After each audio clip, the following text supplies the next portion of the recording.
Hi everybody, it is I, Musashi X, and I welcome you to a very special Halloween episode. Now in case you're wondering what mask I'm wearing, I'm actually wearing the mask of Willow from Impact Wrestling. Now I have played some games that are horror-based or based on the occult, such as Castlevania or the Legacy of Kain series. And I've also played some horror games that are straight-up survival, like Resident Evil. However, there is one game that plays like Castlevania, or at least plays like the old NES Castlevania games, but it is named after a really good heavy metal song. Now this game would remain Japan exclusive in 1989, and I would never heard of this game until recently when the Angry Video Game Nerd and Mike Matei actually did a short gameplay video of it. And it wasn't until July of this year when the company Retrobit actually obtained a license for the game and release it to the public, albeit in limited quantities. So without further ado, here's my review of Holy Diver.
To understand its plot, you need to have the manual or at least the box to understand its plot.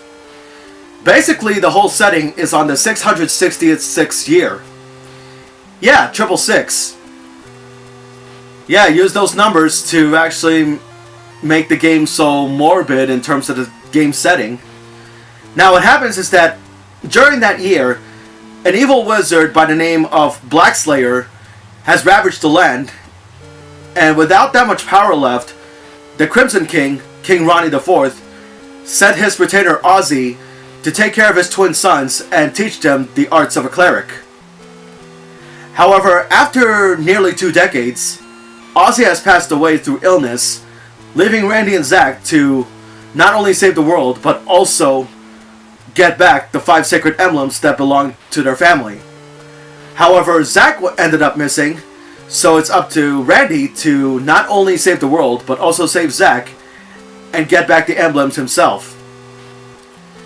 Now, basically this game has so many musical references, such as the protagonist Randy, named after late guitarist Randy Rhoads, his brother Zack, named after guitarist Zakk Wylde, Ozzy, well, I think it's pretty obvious, and the Crimson King, King Ronnie IV, is actually named after Ronnie James Dio, another legend in the music industry.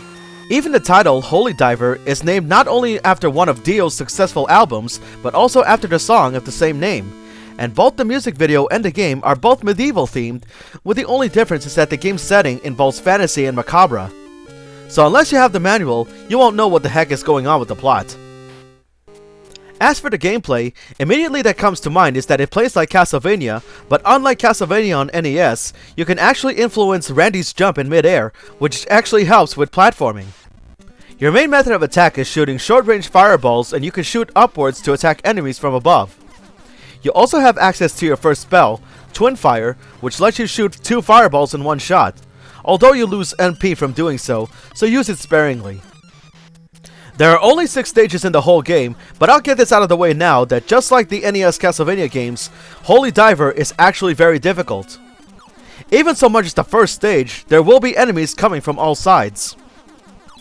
In later stages, even when you're not moving, enemies will immediately spawn to charge right at you, so you gotta be aware of where they're coming from and when to avoid them.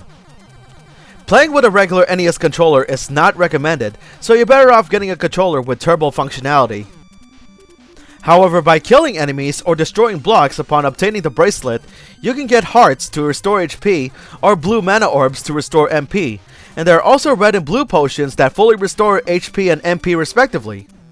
You'll also find items such as a heart jar that increases your maximum HP, or feathers that increases your maximum MP, so whenever you see one, get it right away and never skip them because you'll need all the help you can get. Some items are mandatory like the bracelet to destroy walls and blocks, or the boots in stage 3 to jump higher, while some items are optional such as the magic staff to cut MP usage in half, or the magic cape from stage 5 to increase your defense, but if I were you, I wouldn't skip those either. But even with those items, that doesn't guarantee that you'll have an easier time. Heck no! As I've mentioned, these enemies can and will appear at any time in order to isolate you, and other enemies like these flying demon fishes, they'll distance themselves for a few seconds before they can attack on whatever position you're on. You might think that having just 6 stages, you'd think it's not too bad, but honestly, stage 2 and onwards, they drag far too long. You won't know how far you progressed unless you consult a guide in GameFAQs. And there will be times when you pick up this dragon item and temporarily morph into a dragon that shoots fireballs and fly through longer pits, which is mandatory. These stages are too long to the point that reaching the bosses is much harder than fighting the bosses themselves, with the exception of the stage 5 boss.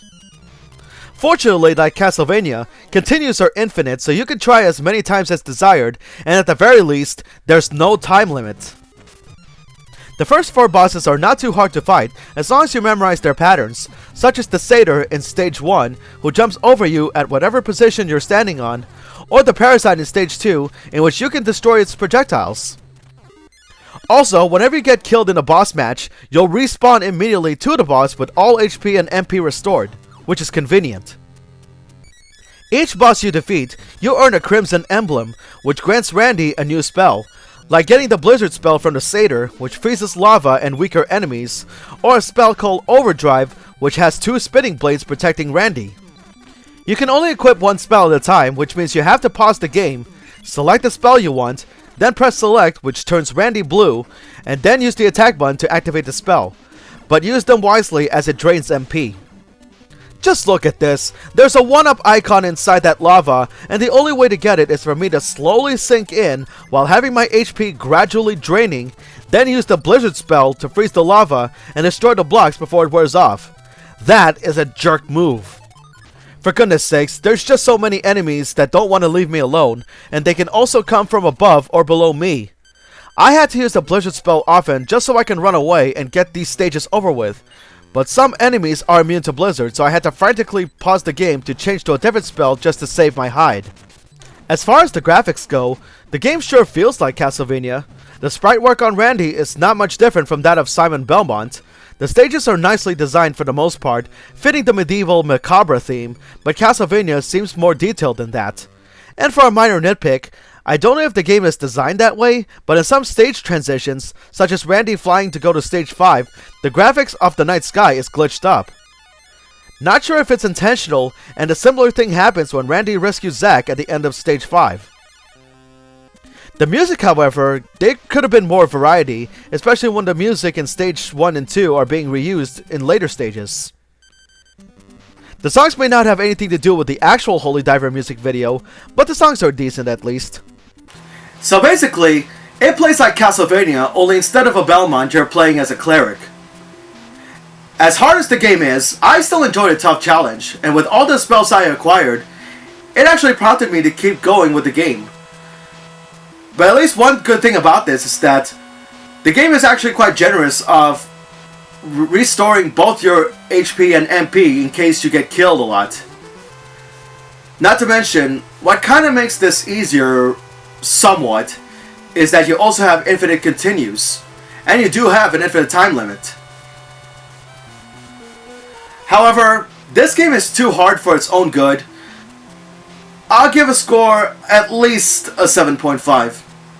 Obviously, this game is not for everyone. This is actually for the hardcore gaming enthusiasts, so if you're up for the challenge, well, more power to you. Don't get me wrong, I actually enjoyed this game a lot, but this takes so much memorization, and you gotta have quick reflexes if you want to survive through the game. Not to mention, you gotta have so much patience, given the fact that 6 stages may be short, but in all honesty, it can drag on for a while, especially with many enemies spawning left and right. Still, a good game.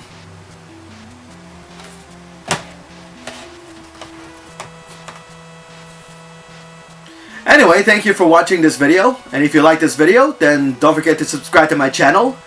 Don't forget to ring the bell for any upcoming new videos from me.